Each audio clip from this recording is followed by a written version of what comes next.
আমার এক বন্ধু আছে যার ডায়াবেটিস ছিল, কিন্তু বর্তমানে সে বলছে যে না, আমার এখন ডায়াবেটিস নেই, আমার এখন কোনো ওষুধ খাওয়ার দরকার পড়ে না, আমার ডায়াবেটিসটা রিভার্স হয়ে গেছে। তো এই যে ডায়াবেটিসটা রিভার্স হওয়া বা ডায়াবেটিসটা একেবারে কমে যাওয়া, এটা কি সম্ভব? মানে ওষুধ ছাড়া যেমন আগে ছিলাম সেরকমই আবার থাকছি, এটা কি সম্ভব? তো আজকে আমরা ভাবলাম এই বিষয়টা নিয়ে আলোচনা করি। যদিও ডায়াবেটিস রিভার্স করাটা কিন্তু সবার পক্ষে সম্ভব না, সেটা আমরা আলোচনার শুরুতেই আমরা আগে বলে নিই। কিন্তু কাদের পক্ষে সম্ভব, অর্থাৎ কারা এই ডায়াবেটিসটা রিভার্স করতে পারবেন এবং কিভাবে করতে পারবেন, আজকে সেই বিষয়টা নিয়ে আমরা আলোচনা করব। আর এই আলোচনায় আমাদের সঙ্গে আছেন বিশিষ্ট চিকিৎসক এবং আমার ভীষণ প্রিয় একজন মানুষ, ডক্টর এস এম মল্লিক। নমস্কার ডাক্তারবাবু। নমস্কার। ডায়াবেটিস রিভার্সাল মানে ঘটনা যেটা বললাম যে তিনি এখন আর ওষুধ খাচ্ছেন না, তো এটা কি সম্ভব এবং সম্ভব হলে সেটা কিভাবে সম্ভব? ডায়াবেটিস রিভার্সাল সম্ভব। হুম। সেটা দু ধরনের ডায়াবেটিসে সম্ভব, একটা টাইপ 2 ডায়াবেটিস, একটা জেস্টেশনাল ডায়াবেটিস। হুম। জেস্টেশনাল ডায়াবেটিসে যেটা প্রেগন্যান্সি ডায়াবেটিস হলো, প্রেগন্যান্সি। হ্যাঁ। প্রেগন্যান্সির পরে বাচ্চা ডেলিভারি হয়ে গেল, অনেকে হুম। ডায়াবেটিস কমে যাচ্ছে, হুম। রিভার্সাল হলো। হুম। হুম। টাইপ 2 ডায়াবেটিস এটা পসিবল, আচ্ছা। এবং সেটা মূলত লাইফস্টাইল মডিফিকেশনের মাধ্যমে, শরীরে ওজন কমানোর মাধ্যমে, হুম। খাবার দাবার এমন ভাবে খাওয়া হলো যে ওজন কমানো, এক্সারসাইজ, খাবার দাবার ঠিকভাবে মনিটরিং হুম। করা বা রেগুলেট করা, তার হুম। মাধ্যমে আপনি ইনসুলিন রেজিস্ট্যান্স কমার মাধ্যমে এটা পসিবল। এটাকে ডায়াবেটিস রিভার্সাল বলে। অনেকে মনে করেন এই রিভার্সাল হলো মানে ডায়াবেটিসটা সেরে গেল। আচ্ছা, মানে না সারলো না, না, কিন্তু আপনার রেমিশন হলো, আচ্ছা। মানে কমলো। হুম। হুম। এবং এই রিভার্সাল বলে তখনই যদি আপনার HbA1c লাস্ট 3 মাসের ওষুধ ছাড়া 6.5 থাকে আচ্ছা। বা তার নিচে। তার নিচে। এবং ওষুধ খেতে খেতে আপনার 6.3 আছে, রিভার্সাল না। হুম। ওষুধ কমিয়ে দেখতে হবে যে আপনি সেটা মেনটেন করছেন কিনা, হুম। এবং ওষুধ বন্ধ থাকা অবস্থাতে পরপর 3 মাস HbA1c টেস্ট করে দেখতে হবে যে 6.5 আর বিলো আছে কিনা। হুম। এই রিভার্সাল ব্যাপারটা অনেকের কাছে অনেক রকম মানে করে নেন। আচ্ছা। অনেকে বলেন যে আমার ডায়াবেটিসটা সেরে গেছে, হুম। আদতে সেরে যায়নি, সেরে যায়নি আর কি। আছে, চলছে হুম। হুম। পদ্ধতি, হুম। আপনার ওষুধ লাগছে না। হুম। অনেকে বলেন আমি এমন কিছু জুস টুস জল ফল পানীয় টানীয় এদের মিশিয়ে টিশিয়ে খেয়েছি ইন্টারনেট ঘেটে, হুম। এর কথা শুনে হুম। আমার কমে গেছে। দেখা যায় খাওয়ার কিডনিটা ড্যামেজ হয়েছে, হুম। তার জন্য নিজে থেকে বডিতে হুম। যেটুকু ইনসুলিন তৈরি হচ্ছিল সেইটুকু দিয়েই তার ডায়াবেটিস কন্ট্রোল হয়ে যাচ্ছে। হুম। পরে দেখা গেল ক্রিয়াটিনিন বেড়ে 4.5 হয়ে আছে। এমন উল্টোপাল্টা সবকিছু ওষুধ টষুধ খেয়েছেন, সুগারের ওষুধ খাবেন না বলে। সুতরাং রেমিশন মানে কিন্তু আপনার ডাক্তারের গাইডেন্সে সেটা রেমিশন করতে হবে, নিজে থেকে নয়। বা রিভার্সালটা নিজে থেকে করলে হবে না, কোন একজন ডাক্তারবাবুর গাইডেন্স দেবে। রিভার্সাল করতে চাইছেন বলে ডাক্তারবাবুর বলেননি, তাও আপনি ওষুধ বন্ধ করে বসে আছেন বা ওষুধ বন্ধ করে ফেলেছেন, সেটা অত্যন্ত খারাপ। টাইপ 1 ডায়াবেটিস বা type 3C diabetes, type 3C মানে আমি সেই বলেছিলাম সিস্টিক ফাইব্রোসিস, প্যানক্রিয়াটিক ক্যান্সার বা হিমোক্রোমোটোসিস বা প্যানক্রিয়াটিসের পরে যে প্যানক্রিয়াটিক সেলসগুলো নষ্ট হওয়ার জন্য, ইনসুলিন তৈরি না হওয়ার জন্য যে ডায়াবেটিস হয়, সেটা হচ্ছে টাইপ 3C ডায়াবেটিস।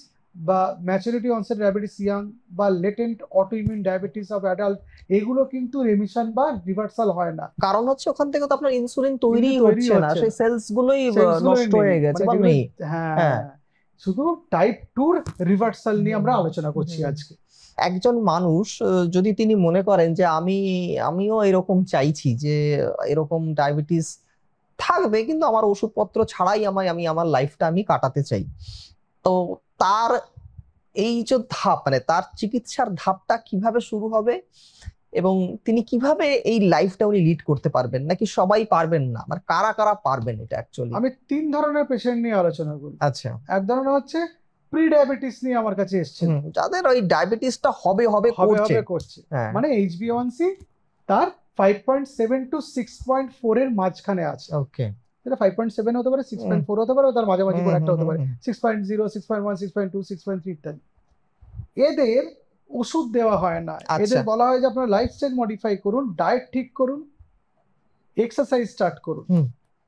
প্রত্যেকদিন 0.5 ঘন্টা করে এরোবিক এক্সারসাইজ করুন, সপ্তাহে 3 দিন অন্তত আপনি রেজিস্ট্যান্ট এক্সারসাইজ করুন, 2 দিন ছুটি নিতে পারেন, সপ্তাহে 5 দিন অন্তত করুন। ডায়েটটা ঠিক করুন, রিফাইন কার্বোহাইড্রেট বন্ধ করুন, ভাজাভুজি খাওয়া বাদ দিন, বাইরের খাবার কমিয়ে ফেলুন, হোল গ্রেন খান, শাকসবজি ফলমূল বাদাম বীজ খান, লিন প্রোটিন খান, এবং আলু, ওল, কচু এগুলো কম খান, আম কলা লিচু কাঁঠাল কম খান, চিনি গুড় মিষ্টি মধু মিশ্রি মুকুলদানা বাতাসা এগুলো একই জিনিস, এগুলো কম খান। তার মধ্যে দিয়ে আপনি ডায়েটটা ঠিক করুন, এক্সারসাইজ করুন, বডি ওয়েট কমানোর চেষ্টা করুন 5 to 10%। দেখা যায় যদি 5% বডি ওয়েট কমায়, তার চান্স অফ ডায়াবেটিস 60% কমে যায়। খুব ইম্পর্টেন্ট একটা স্ট্যাটিস্টিক্স এটা। সুতরাং বডি ওয়েটটা কমানোর কথা বলা হচ্ছে। আর যে জিনিসগুলো, যে অভ্যেসগুলো আমাদের ডায়াবেটিস করতে হেল্প করে, মানে ডায়াবেটিস করতে ত্বরান্বিত করে, সেগুলোকে বন্ধ করা। যেমন অ্যালকোহল খাওয়া বন্ধ করা, স্মোকিংও ডায়াবেটিস করতে ত্বরান্বিত করে, অ্যাক্সিলারেট করে। আর লেট নাইট স্লিপ, রাত্রিবেলা যারা এটা তো দেরি করে আমাদের এটা ঘুমায়, মানে খুবই কমন একটা অভ্যেস বদভ্যাস হয়ে হয়ে গেছে, গেছে। হ্যাঁ, সেগুলো থেকে বিরত থাকতে হবে। মানে কেউ যদি বলে যে আমি 10টায় ঘুমিয়ে পড়ি, বলে কি বলিস 10টায় ঘুমিয়ে পড়িস, আমাদের তখন তখন আমাদের রান্নাই হয় না। রান্নায় অনেকে বলে, মানে বিষয়টা মানে ওরা ওইটাকে কি বলবো, ওটাকে গ্লোরিফাই করে যে glorify আমি করে, এত তাড়াতাড়ি মানে এত ঘুমাই না। স্ট্রং, হ্যাঁ, আমি রাত্রি 2টোর আগে আমার ঘুম আসছে না। হ্যাঁ, তুই নরম সরম মুখ্য সূক্ষ্ম মানুষ, হ্যাঁ, তুই বেটা হ্যাঁ, তোর গায়ে কিছু নেই, হ্যাঁ, তার জন্য তোর রাত্রি 9টা 10টায় ঘুম এসে হ্যাঁ, যাচ্ছে। আসলে এই যে রাত্রি 9টা 10টার মধ্যে ঘুমিয়ে পড়ছে, সে হচ্ছে হেলদিয়ার পার্সন, যার এই রাত্রি থেকে অনেক রাত্রিবেলা ঘুমোচ্ছেন তার থেকে স্বাস্থ্যকর, কিন্তু সেটাকে ও অন্যভাবে দেখছে। মানে আমি সেদিনকে একটা ডকুমেন্টারি দেখছিলাম, বা অনেক মানে আমি দেখছিলাম যে ইউরোপিয়ান নেশনস গুলো বা ইউরোপিয়ান কান্ট্রি গুলো, যেখানে বলা হচ্ছে যে তারা নাকি 7টা 8টা বাজলেই সবাই ঘুমিয়ে পড়ছে এবং খুব একদমই সকালে উঠে পড়ছে। তো মানে তাদের থেকে আমাদের তো ডায়াবেটিস অনেক বেশি। আমাদের বলাই হয় যে ভারতবর্ষ হচ্ছে ক্যাপিটাল অফ ডায়াবেটিসের ডায়াবেটিস। রাজধানী। তো আমার কথা হচ্ছে যে এই ঘুমটা কি মানে সত্যি এতটা ইম্পর্টেন্ট, ঘুমটা যে ভীষণ আমরা যে ইম্পর্টেন্ট, এই এত লেট করে যে ঘুমোচ্ছি এবং তার ফলে কি ডায়াবেটিসের পরিমাণ কি অত্যন্ত বাড়ছে? অত্যন্ত গুরুত্বপূর্ণ। হুম, লেট নাইট স্লিপ করলে বডিতে স্ট্রেস বাড়ে, বডিতে স্ট্রেস বাড়লে স্ট্রেস হরমোন কর্টিজল অ্যাড্রিনালিন বাড়ে, কর্টিজল অ্যাড্রিনালিন বাড়লে আমাদের লিভার থেকে গ্লুকোজ প্রোডাকশন বাড়ে, আমাদের ইনসুলিন রেজিস্ট্যান্স বেড়ে যায়। হুম। ইনসুলিন রেজিস্ট্যান্স, গ্লুকোজ প্রোডাকশন বাড়লো মানে আপনার ইনসুলিনও কম কাজ করছে, উল্টো উল্টো আবার গ্লুকোজও ব্লাডে বেশি, ফলে আপনার ডায়াবেটিস হওয়ার সম্ভাবনা অনেক বেশি। মানে সুতরাং বিষয়টা হচ্ছে যে ভগবানের তৈরি একটা জটিল মেশিন আমরা। হ্যাঁ, মানে এটা যেমন ভাবে তৈরি করা হয়েছে আপনাকে সেভাবে চলতে হবে। আপনি ইচ্ছে করছেন যে আজকে আমি 2টোর সময় লেট নাইট পার্টি করে 3টের সময় ঘুমোবো, 4টের সময় ঘুমোবো, আমি আবার উঠবো 12টা 1টা 2টোর সময় তাহলে উঠবো, হবে না। এটাকে তো আপনি স্ট্রেস দিচ্ছেন। তো একদম, স্ট্রেস দিলে তার স্ট্রেস তো দিলে ফল তার ভুগতেই অসুবিধা হবে। ভুগতেই হবে। তো স্যার, সেকেন্ড যেটা আপনি বলছিলেন সেটা সেটা সম্পর্কে যদি আপনি বলেন। সেকেন্ড গ্রুপটা হচ্ছে যাদের ডায়াবেটিস সবে সবে ধরা পড়েছে, হুম। HbA1c 6.5 থেকে 7-এর মধ্যে ক্রস করে গেছে। ক্রস করে গেছে, তাদের ক্ষেত্রে আমরা ওষুধ না শুরু করে তাদের রিভার্সালের জন্য মোটিভেট করতে পারি। আচ্ছা, আচ্ছা, এই রিভার্সালের জন্য মোটিভেট করলে এই ডায়েট, এক্সারসাইজ, এগুলো, অ্যালকোহল, স্মোকিং বন্ধ করা, তাড়াতাড়ি ঘুমোনো, এগুলোর বাইরে এগুলো থাকবেই। থাকবে। হ্যাঁ। এগুলোর বাইরে হুম। আপনাকে একজন ডায়েটিশিয়ানের আন্ডারে যেতে হবে, আচ্ছা, কোয়ালিফাইড ডায়েটিশিয়ান, আচ্ছা, আচ্ছা, যে ডায়েটিশিয়ান রিভার্সাল নিয়ে কাজ করছে, আচ্ছা, সেরকম ডায়েটিশিয়ানের আন্ডারে যেতে হবে, যার এই ডায়াবেটিস রিভার্সাল করার অভিজ্ঞতা আছে, আচ্ছা, সেরকম ডায়েটিশিয়ানের পরামর্শে থাকতে হবে। তাহলে আপনার সেই ডায়েট প্ল্যানে আপনার রিভার্সাল হওয়া পসিবল। আচ্ছা। এবং থার্ড গ্রুপ যেটা, হুম, যাদের ওভার ডায়াবেটিস আছে, হুম। HbA1c 7-এর বেশি এবং সেটা 9-10 অব্দি, তাদের আচ্ছা। ওষুধ দিতে হবে। ওষুধ দিয়ে লাইফস্টাইল মডিফিকেশন প্লাস ডায়েটিশিয়ান, দরকার পড়লে তাদের কারো কারো দেখা যায় যে তাদের কিছু একটা সাইকোলজিক্যাল ম্যাটার প্লে করে, তাদের জন্য দরকার পড়লে আমরা সাইকিয়াট্রিস্টের বা সাইকোলজিস্টের ওপিনিয়নও নিতে বলি। সুতরাং 3টে গ্রুপ, একটা প্রি ডায়াবেটিস, একটা আর্লি ডায়াবেটিস, একটা ওভার ডায়াবেটিস। প্রি ডায়াবেটিস এবং আর্লি ডায়াবেটিসকে আমরা ওষুধ দিই না, আমরা লাইফস্টাইল মডিফিকেশন এবং ডায়েটিশিয়ানের আন্ডারে যেতে বলি। কিছু কিছু ওষুধ আমরা দিতে পারি ওজন কমানোর জন্য, সেটা পেশেন্ট বুঝে আমরা ঠিক করি। যেমন যাদের BMI 27-এর বেশি, এই গ্রুপটা, তাদের ক্ষেত্রে আমরা অ্যান্টি ওবেসিটি ওষুধ স্টার্ট করতে পারি। আর যাদের এই ওভার ডায়াবেটিস ওষুধ লাগছে, তাদের লাইফস্টাইল মডিফাই করলে ডেফিনেটলি ডায়াবেটিস কমবে। তখন তাদের ওষুধের ডোজ কমিয়ে কমিয়ে দেখা হয় যাদের ডায়াবেটিস বাড়ছে কিনা, যদি না বাড়ে ওষুধের ডোজ ফার্দার কমিয়ে একসময় বন্ধ করার মতো অবস্থায় এলে আমরা তাদের বন্ধ করতে বলে এবং অবজার্ভ করি 3 মাস ছাড়া ছাড়া। এই যে ওষুধ বন্ধ হলো মানে কিন্তু ডাক্তারবাবুর কাছে আসা বন্ধ করা না, এরকম প্রচুর পেশেন্ট আছে যারা ওষুধ বন্ধ হয়েছে আবার শুরু হয়ে গেছে আর কোনোদিন বন্ধ করা যায়, কারণ লাইফস্টাইল ঠিক ছিল না, তারা ডায়েটিশিয়ান অ্যাডভাইস নেওয়া বন্ধ করে দিয়েছে। সব রিভার্সাল ইজ পসিবল, এবং সেটা একটা কৃচ্ছ সাধন করতে হয়, অধ্যাবসায়, রেগুলারিটির ব্যাপার, ডিসিপ্লিনের রেগুলারিটি সবসময় একদম। বলি, সেটা আপনাকে করতে হবে। ডায়াবেটিস যদি একবার রিভার্স হয়ে যায়, তো তারপরে মানে এই ধরনের পেশেন্টদের উদ্দেশ্যে আপনার কি বলার থাকবে? যাদের ডায়াবেটিস রিভার্স হচ্ছে তাদের বলা যে ডিসিপ্লিন, রেগুলারিটি মেনটেন করুন আপনার লাইফস্টাইলে, মানে আপনার খাদ্যাভ্যাস, আপনার এক্সারসাইজ, এগুলোতে। অ্যালকোহল, স্মোকিং থেকে দূরে থাকুন, প্রত্যেক দিন ঘুমান, এই যে আপনি প্রত্যেকদিন ডিসিপ্লিনড হয়ে যাবেন না, তাতেই দেখবেন আপনি মোটিভেটেড থাকবেন, তাতেই আপনি ডিসিপ্লিনড হয়েই আপনি এক্সারসাইজটা করতে বেরোবেন, আপনি ব্যায়াম করবেন, আপনি খাবারেও ডিসিপ্লিনটা মেনটেন করবেন। আপনি একবার ইনডিসিপ্লিনড হয়ে গেলে আপনার খাদ্যাভ্যাসেও তার প্রভাব পড়বে, আবার ডায়াবেটিস আপনার ফিরে আসবে। শুধু তাই না, যাদের এই রিভার্স হয়ে গেল, যাদের আমরা বলি যে 3 মাস পরে ফলো আপে আসুন এই পরীক্ষা টরীক্ষা করে, তারা কিন্তু ডায়েটিশিয়ানের হাতটা দয়া করে ছাড়বেন না, তার আন্ডারে থাকুন।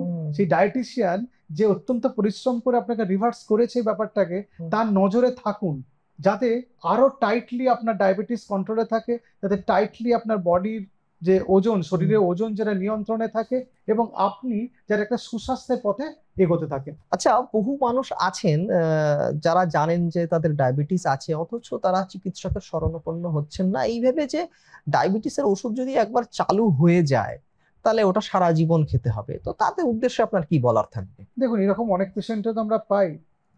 সেদিন একজন পেশেন্ট এসেছিলেন, তার পায়ে একটা ঘা হয়েছে, রিসেন্ট সুগারের টেস্টের রিপোর্ট নিয়ে এসেছেন, 522 হচ্ছে পিপি ব্লাড সুগার এসছে। আমি বললাম, আপনার তো ডায়াবেটিস অনেকদিন ধরে হয়ে আছে মনে হয়, সেই জন্য আপনার পায়ে ঘাটা হয়েছে, তো আপনি জানতেন না আপনার ডায়াবেটিস আছে? হ্যাঁ, আমি জানতাম, আমার 3 বছর আগে ডায়াবেটিস বেশি এসেছিল, ওই সারা জীবন ওষুধ খেতে হবে বলে আমি আর ডাক্তারের কাছে যাইনি। সবাই বললো ডায়াবেটিসের ওষুধ একবার শুরু হলে সারা জীবন খেতে হয়। ঘটনাটা ঠিক, বেশিরভাগ ডায়াবেটিস রোগীদেরই ওষুধ সারা জীবনই খেতে হয় বেশিরভাগ ক্ষেত্রে। কিন্তু এই যে ওষুধটা শুরু উনি করলেন না, তার জন্য নার্ভ ড্যামেজ হলো, তার জন্য ওনার ডায়াবেটিস ফুড তৈরি হলো, এবং এটা অত্যন্ত খারাপ একটা কমপ্লিকেশন হলো, অত্যন্ত বাজে একটা ইনফেক্টেড ফুড নিয়ে এসছেন। দেখা যাক কতটা সেটাকে প্রিজার্ভ করতে পারে। যে অনেক পেশেন্ট আসেন যেরকম ইনফেকশনে ডায়াবেটিক ফুড নিয়ে এসছেন, অ্যাম্পুটেশন করতে হয়, বা ডায়াবেটিস কন্ট্রোল করেননি বলে কিডনি খারাপ হয়ে রেনাল ফেলিওর হয়ে ডায়ালিসিস চলছে। সুতরাং ডায়াবেটিস হয়েছে, সুগার বেশি এসছে, ভয় না পেয়ে বাড়িতে বসে না থেকে নিকটবর্তী ডাক্তারবাবুর কাছে যান।